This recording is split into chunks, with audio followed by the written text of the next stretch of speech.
appreciate that. I'm sure you're getting all the updates. So going back to best exam techniques, I just want to bring to your attention that it depends with which country you're from, the exam board that the school or your learning institution for us, or they take the exam from. And also, some schools, depending on the subject, they could also be doing or following a different exam board. So it is very paramount that you understand the exam board that your school or your subject are following, depending on which part of the country you're coming from. So because I'm addressing everybody globally on YouTube, I'm addressing everybody worldwide. So remember, it depends with where you are. You need to know what is going on when it comes to the exam board. And if I could use, like, for example, United Kingdom, schools, colleges, A-levels, and especially when it comes to high school, they use different exam boards. So we have got, for example, the Edexcel, we have got AQA, we have got OCL, we have got Welsh Board, another exam boards that different schools use, different subjects use. So you need to know that. And I know, and I'm very sure that your subject teacher will have updated you on this, because you need to know it. And I'm sure the subject teacher will have followed this and explained it to you as students. And it's also good for you as parents and guardians to make sure that you're updated on this. So don't forget that. So again, when it comes to the exam board, once you know what exam board your school or your subject is taking the exam from, especially the national exams or even some assessments, then it's good to look at that exam board website. You could ask your subject teacher to guide you on how to do that, or even to give you some downloads from the website. And also yourself, if you have got access to internet, or you can be able to access this exam board website once you get to know which it is, check if they provide some past paper samples and marking schemes. Most of them will have past exam past papers in your subject, including the marking schemes. So it's good to check, because in it you're going to look at the success criteria that they follow depending on the number of marks in each question and what you need to do. And I'm sure your subject teacher as well will have trained you on this as a student. The subject teachers are very keen on that, and they have got knowledge on that, because they know they are teaching you and they are preparing you for assessment or for a national exam at some point. And again, now when it's come to the exam itself, it's good to follow the instructions. It's good to read the instructions very clearly. You have practiced this with your subject teacher. It's good to follow the instructions given in that exam paper very clearly. I know I'll be following this as we now look at the exam day itself and what you need to do, but I felt I need to bring that to your attention even as we start off. Okay, so when it's come to the exam day itself, what do you need to do? And I think it will start with the previous night, your preparation for the previous night. So make sure the previous night you sleep early, sleep on time, sleep early, so that you can wake up the following day relaxed. Sleep early. Also, before you go to bed, make sure that you have got the relevant equipment that will be needed during the exam.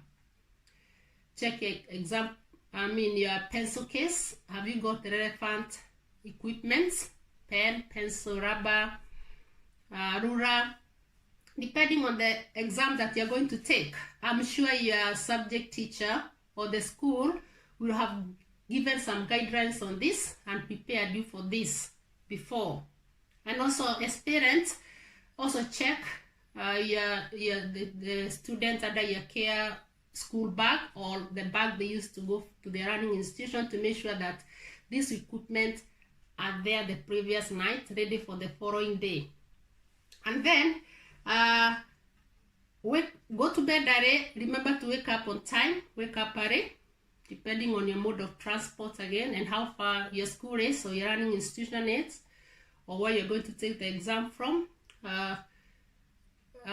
So wake up in order to be ready, and also remember to eat properly, drink properly. If you have to take a drink or pack lunch, make sure it's ready and don't forget to take it. And again, remember to take a drink. For those of you, if you have to carry water, it's important. And as well, remember to dress appropriately, depending on the season, depending on where you are coming from. If it is during very cold seasons, you need to dress warmly so that you're not cold or you're not uncomfortable when you're doing your exam. You're not cold. If it is very hot, it's a hot season, depending on where you're coming from, dress appropriately, dress rightly, so that you're not too hot or too warm and become uncomfortable. So everything should be in moderation, depending on your circumstances, depending on the weather for the day, where you're coming from, or which part of the world you're coming from. Okay, arrive to school on time, and I'm sure when you get to school on time, you get some time to relax. 10 to 15 minutes early, 10 to 15 minutes before the start of the day. Even if you can do more time, even more than 15 minutes before school starts. That's better. It will help you relax. And I'm sure as you go to school, your subject teacher, the leadership in school will be there to guide you and show you or tell you what to do. Do you wait? Do you go straight to the exam room, wherever the exam is being taken from, whether it is in the class or whether it is in the school hall? So the exam venue, they'll guide you on that. So now when you come to the exam room, ready for the exam, of course there will be the examiners there. Those will be supervising you when you are watching you, supervising you when you're writing your exam. So you'll be told you sit down. I'm sure your subject teacher or the school will have checked whether you have got the right equipment, depending on the arrangement. I know there are some schools that provide this equipment for students during the exam time. And if for one reason or another you need help, if the school doesn't provide, depending on which part of the country you're coming from, but I expect every school to try and help out their students. If in case the school doesn't provide, as a student, do not be afraid to ask for help. Please ask for help if you need help. We say that education is teamwork. Even when it's come to exam, we are there to support each other. So it should also be a teamwork to make sure that the students have got all what they need, the relevant equipment, in order to do well in the exams. Okay, now in the exam room, you are relaxed, you have got all that you need, the equipment, you have been given the paper, the exam paper. Remember to read the instructions. Remember to read the instructions. Check the questions. Is the exam divided into different sections or different parts? Depending on the part, for example, let's say if the exam is divided into 3 parts, let's say there is part A or section A, part B or section B, part C or section C, how many questions are you supposed to answer in each section? Is there a section that is compulsory? For example, if it's geography, myself in the Excel board, I know part A is mainly compulsory, so you need to answer the questions on the sections that are compulsory. Read the instructions, check what is required for you in each section in that exam paper. For the compulsory section, answer all the questions. Then check the other section. Are you supposed maybe to choose one question from the questions given? in each section you have to follow the instructions. For example, if part B or C, you have been asked to, if there are 2 questions and you have been asked to only select 1 question, even if you answer all the questions, you will not be given marks for more than 1 question in that section. You have wasted your time, and still you won't be given all the marks, except for if you have been told 1 question, you'll be given marks for only that 1 question. So just attempt the questions that you're required to attempt, so that you give yourself enough time. So read the instructions according to the sections or parts. If the exam is divided into parts and sections, look at whether that section is compulsory, you have to answer all the questions, or whether you have to choose some questions. All right, once you are sure of that, remember to check time.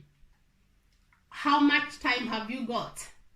For example, if it is the whole exam is 1.5 hours, and in the whole exam you have to answer 3 questions, or three questions from the 3 parts, or let's say those 3 questions from the whole exam, and the exam is 1.5 hours. You need to divide this time so that you don't spend so much time on 1 question and leave out the other questions.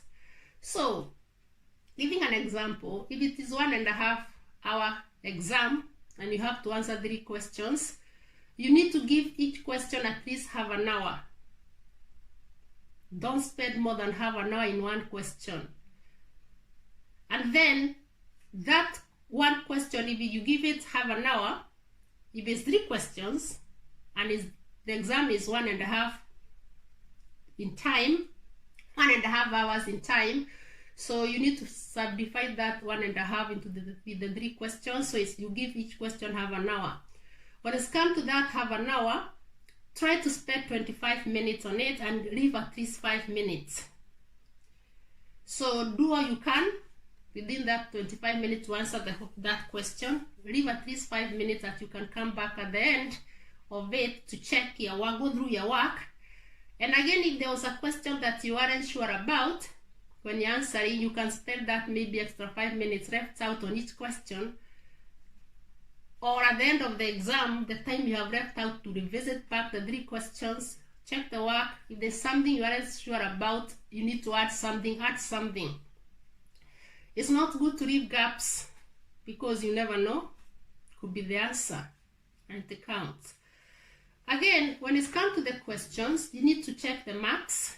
All the questions are important, whether it is 2 marks question, 4 marks questions, and even the high marks questions, depending on the subject and the questions. It could be 8 marks questions, 12 marks questions. For the high marks questions, you need to give them enough time. Give them ample time. For the 8 marks question, maybe 8 marks. For the 12 marks question, 10 minutes, 12 minutes, so that you have got enough time to answer that question. Because it's 8 marks question, that's a high mark. 12 marks question, that's a high mark. So you need to give it enough time. Your subject teacher, when you are preparing for the exam or when they were teaching you, will have taught you on the best success criteria to get high marks. So you need to, you should have been prepared in that. So for example, if it is a 8 marks question or 12 marks question, and if I could use my subject, which is geography, let's say it is compare and contrast. Compare is give the similarities, contrast is the differences. So how many different points you need to write in that? And then give your opinion. What do you think about it to get high mark? Do your best to get the highest mark you can get in that area, in that question. Okay. Your subject teacher will have taught you this. If you are not sure about it, see your subject teacher. They will give you more guidelines. I'm sure they are doing it as they teach you, as they give you practice questions as you prepare, as you look at different topics in that topic, in your subject. They will have taught you in this. And again, as I mentioned, when it's come to your subject teacher, will have given you real past exam papers to practice. And also, I told you, if you have got access maybe to website or internet, you can visit this exam board. Once you know the exam board, where the exam is coming from in that subject, the exam board, the specification that your school is following, or that the subject you're doing is following. Visit and look at, some of them have got sample past paper. Practice that and look at the marking scheme as well, and you see the best way to approach it and get full mark. So once you're finished writing the paper, the exam, if it was 1.5 hours and now you're finished, if it's 3 questions, you have got a few minutes left to go through your work, revisit your work. If there was a gap you left out, try and write the answer. You may not be sure, but as I mentioned earlier on, you never know. Again, depending on the country you're coming from and the exam board and the requirements, most exam board, or most, you are given, they check extra, they give you extra mark. For example, here in England, we call it SPAG. They give like 4 marks extra. They check the spellings, their punctuation and grammar. So apart from the answers that you give, as you answer the questions, remember there's that extra 4 marks may be there for SPAGs, punctuation and grammar. So as you go back through your work or your exam, your answers, check the spellings, the punctuations, and also the grammar. But try to practice this early enough, even before the exam time, as you do your schoolwork, and also during the exam itself. When you're writing the exam, try to be extra careful there when it comes to spelling, punctuation, and grammar. Make sure you're writing them correctly. And also, for example, in my subject, geography, they look at your knowledge, they look at your answer, the answers you have given, you have written, they look at the SPAG, spelling, punctuation, and grammar, and they also look at the key geographical terms. So when you're answering the questions, and I'm not only talking about geography, go back and see what your subject teacher has taught you. Because like myself in geography, I always advise my students to use key geographical terms. When you're writing your answer, use key geographical terms in that topic. So because that will give you some additional benefits when it comes to getting high mark. Okay, don't forget that. So SPAG, spelling, punctuation, and grammar. Remember using the key terms within that subject, that topic. Geography, we say key geographical terms when you're answering. Remember that. Okay. Remember to follow the instructions, the exam instructions very carefully. Remember to follow the exam instructions carefully so that you don't get in trouble. And I'm sure everything will be okay. And I think we have covered most of that. So after the exam is, okay, something else I should mention is, during the exam time, when you're writing the exam, of course, there will be other members of staff there watching you, supervisors, examiners checking. Put up your hand in case you have got something, or you have got a concern, or you need help. Just put up your hand, and I'm sure they'll come there, talk to you, check on you, and see what's the problem or what help you need. Remember to remain relaxed so that you can be able to write the exams and get the best out of it. Okay, once the exam is finished, then when you leave the exam room, then relax. Forget about that paper, it's gone now. So relax and wait for the next exam. Relax and wait for the next paper. Whether that paper is within that same day that you had an exam in the morning, or whether it is the following day, or whatever time, or whenever your next exam is coming, just relax and wait for that time. Do what is required. Do you need to revise again, or what do you need to do? But just relax.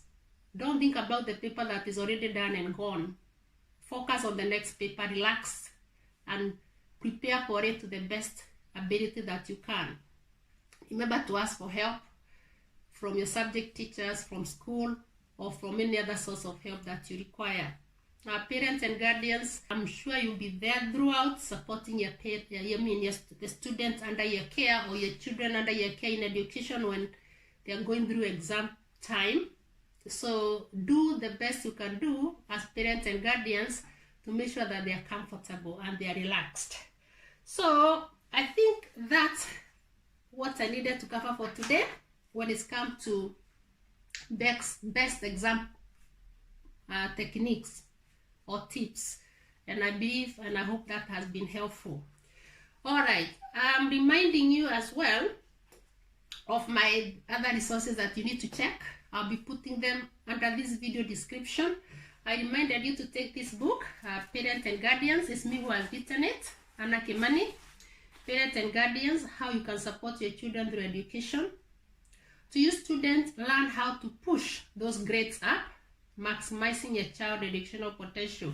It has got a lot of information. I may not be able to cover everything under that area when I'm doing the video, but once you get this book, then you're going to be able to read it as a parent and guardian, because it helps you on how to help your child or the student under your care in education. And also for you student, there is a whole section for you to read.